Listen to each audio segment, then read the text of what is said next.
بسم الله الرحمن الرحيم. يا أيها المزمل قم الليل إلا قليلا نصفه أو انقص منه قليلا أو زد عليه ورتل القرآن ترتيلا إنا سنلقي عليك قولا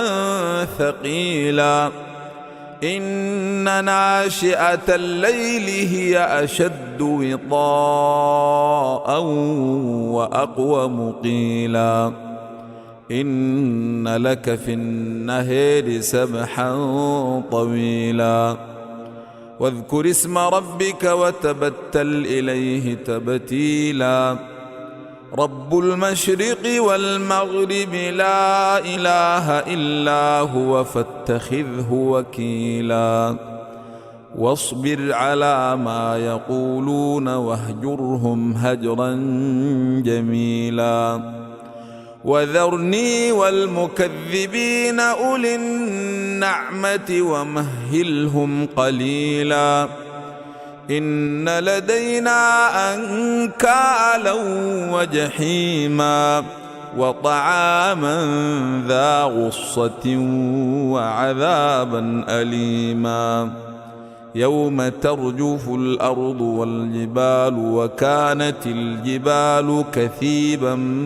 مهيلا إنا أرسلنا إليكم رسولا شاهدا عليكم كما أرسلنا إلى فرعون رسولا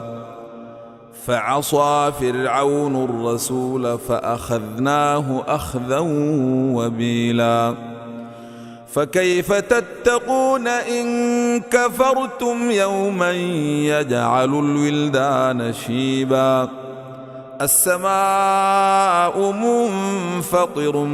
به كان وعده مفعولا إن هذه تذكرة فمن شاء اتخذ إلى ربه سبيلا إن ربك يعلم أنك تقوم أدنى من ثلثي الليل ونصفه وثلثه وطائفة من الذين معك والله يقدر الليل والنهار علم أن لن تحصوه فتاب عليكم فاقرؤوا ما تيسر من القرآن علم أن سيكون منكم مرضى وآخرون يضربون في الأرض يبتغون من فضل الله وآخرون يقاتلون في سبيل الله فاقرؤوا ما تيسر منه وأقيموا الصلاة وآتوا الزكاة وأقرضوا الله قرضا حسنا وما تقدموا لأنفسكم من خير تجدوه عند الله هو خيرا